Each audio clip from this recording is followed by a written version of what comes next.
Philly moved to 6-0 last night, but Dallas hung around and looked pretty dangerous. What a weekend for the NFC East. Even the Commanders won, my guy. Philly looks mostly unstoppable, even though they can't score in the second half, obviously. Yep. Dallas should be better with Dak, but Cooper Rush did good over his little 5-game tenure. Yep. Meanwhile, the Giants are 5-1 and have Jacksonville, Seattle, Houston, and Detroit next. With Dak coming back, how does the division pan out? All right. So right now it looks like there's going to be 3 playoff teams from the NFC East, which absolutely no one could have predicted. Because Dallas is 4-2, Giants are 5-1, Philly 6-0. Of those 3 teams, the one that I am the least confident, and by the way, it's probably smart money that they all make it, but I am certain Philly's making it. Yeah. Philly is not in the position Buffalo's in, where I think it's a little too early to anoint them the 1 seed. Philly is going to be the 1 seed. It would be shocking if Philly doesn't get 13-4 will get you the 1 seed in the NFC. And so Philly's remaining schedule, as they now sit here at 6-0, they have a bye. Find 5 losses, because 13-4 will get you the 1 seed. Right. Find the 5 losses. Pittsburgh, Houston, Washington, Indy, Green Bay, Tennessee, the Giants, Chicago, Dallas, New Orleans, the Giants. It's hard to find 3 losses, much less find 5 losses. Sure, Green Bay could beat them. Say they split with the Giants. Say they lose in Dallas. That's 3. I think you got to find 5. So, and say they give away they lose in Indy, a game they shouldn't lose probably. There's 4. We got to find 5. And 12-5, by the way, depending on, because the rest of the NFC East is going to beat up on itself a bit, right? Dallas and the Giants, they play each other again. I mean, San Francisco's already got 3 losses. The Rams, everyone, the NFC West leader has 3 losses. NFC's Tampa already has 3 losses. So the only other team you'd look at, Minnesota, is Minnesota. They're 5-1. Are they going to be the 1 seed? Well, they still have at Buffalo, home for Dallas, home for New England, at Green Bay, home for the Giants. I don't think Minnesota's getting to 13-4. And by the way, Minnesota, even if they do get to 13-4, they lost head-to-head to Philly. So if they finish with the same record, Philly gets it.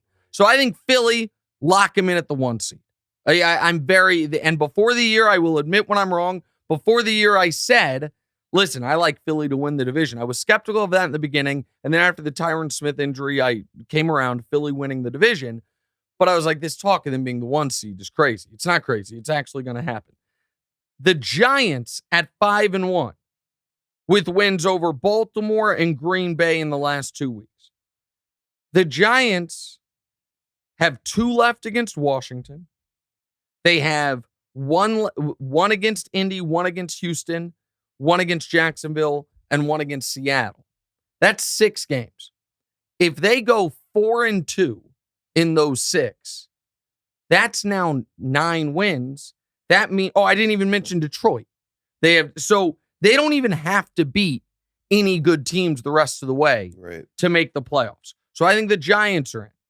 The Cowboys, I'm not as certain on. The Cowboys are likely in, and the Cowboys get Detroit and Chicago in their next 2. And I would imagine, I'm very confident they're going to beat Chicago. But Detroit, coming off a bye, a desperate Lions team, in Dak in his first game back, that could be a bit of a tough one. Tougher than I think people expect. Then they're at Green Bay and at Minnesota in back-to-back weeks. They have another game against Philly. Now, what is helpful for Dallas is from a media narrative standpoint, Cooper Rush had the game that I thought he was going to have against Cincinnati when you and I lost all that money. Yeah. But the 3 interception was behind from the very beginning, had to pass, and was terrible. Here's why that helps Dallas. Now, even the dumbest of talk shows, and I'm including mine in that, can't talk about a quarterback controversy if Dallas struggles. Nobody can be like, maybe they should go back to Cooper Rush. Had they found a way to win yesterday, and by the way, it was 20-0, then all of a sudden it was 20-17. Had they found a way to win yesterday, then even if the eye test tells you Dak's better than Cooper, as soon as Dak struggled, there was going to be that discussion. They did not find a way to win, and the biggest reason was Cooper was terrible. Yeah. Was just brutal in that game from start to finish. Because of that, the Cowboys won't have to worry about the narrative of any quarterback controversy. Right. One last point on the Cowboys.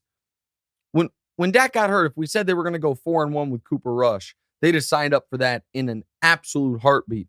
So they're likely going to be in the playoffs. I'm not ready to lock them into the playoffs just yet, and I'm very curious to see how they look against Detroit. But yeah, when it comes to nobody knowing anything, the NFC East having 3 teams be a combined 15-3 is remarkable.